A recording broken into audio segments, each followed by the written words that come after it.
Espagne depuis Bruxelles, où il se trouve depuis le 30 octobre avec 4 ex-membres de gouvernement, Carles Puigdemont avait appelé les indépendantistes à faire entendre une clameur commune. Samedi 11 novembre, 750 000 manifestants selon la police municipale ont répondu à appel et s'être réunis à Barcelone pour réclamer la remise en liberté de 10 dirigeants indépendantistes catalans incarcérés. Sur les 2 banderoles de tête écrites en catalan, on lisait « Liberté pour les prisonniers politiques et nous sommes une république ». Des proches des dirigeants incarcérés marchaient devant. Selon les images de télévision, les manifestants ont empli toute une avenue débouchant sur la plage de Barcelone.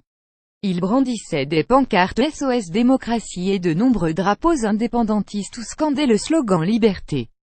Manifestation pro-indépendance et contre l'enfermement des dirigeants catalans. Barcelone, Catalogne, upic.twitter.com VHX6RRT Elise @sternelise. Le 11 novembre 2017, la manifestation a débuté vers 17 h, à l'appel de l'Assemblée nationale catalane et Òmnium, les 2 puissantes organisations séparatistes, pour appeler à la libération de leurs 2 leaders incarcérés notamment pour sédition, ainsi que celle de 8 ex-membres du gouvernement catalan destitués à la suite de la déclaration d'indépendance du 27 octobre.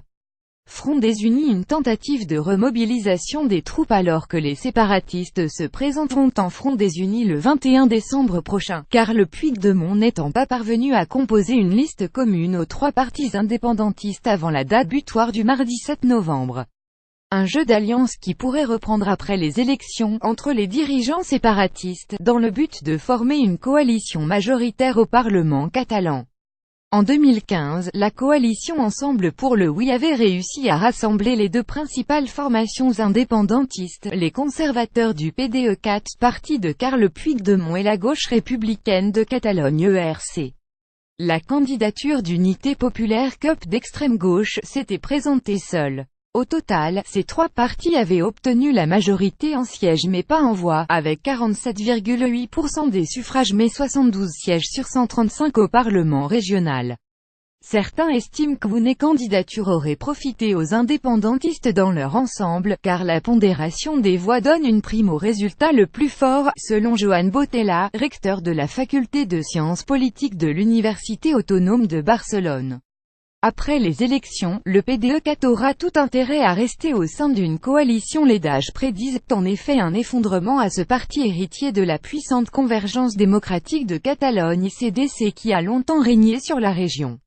ERC, qui a le vent en poupe dans les DAGE, a intérêt à faire cavalier seul, avec l'espoir d'être pour la première fois aux commandes de la Catalogne depuis 1936.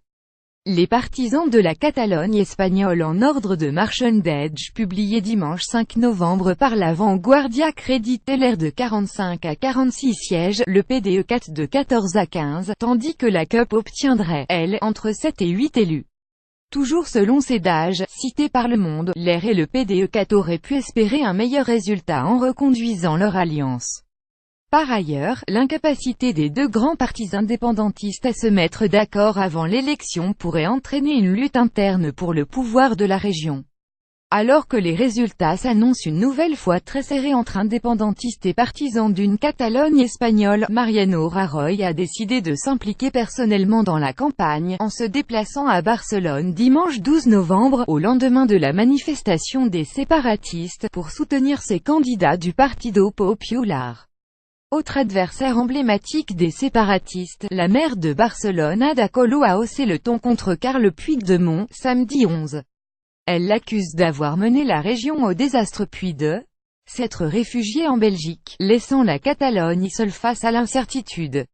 Partisane d'un référendum d'autodétermination de la région, sans toutefois être en faveur de l'indépendance, Ada Colau a décidé de faire campagne avec le 3e parti d'Espagne, Podemos. Lire aussi la Catalogne perturbée par la grève pour la libération des indépendantistes. L'indépendance de la Catalogne annulée par la Cour constitutionnelle. Puigdemont. L'Espagne juge ceux qui respectent leurs engagements pour suivre les dernières actualités en direct sur le HuffPost. Cliquez ici tous les matins. Recevez gratuitement la newsletter du HuffPost. Retrouvez-nous sur notre page Facebook. Envoyez une correction.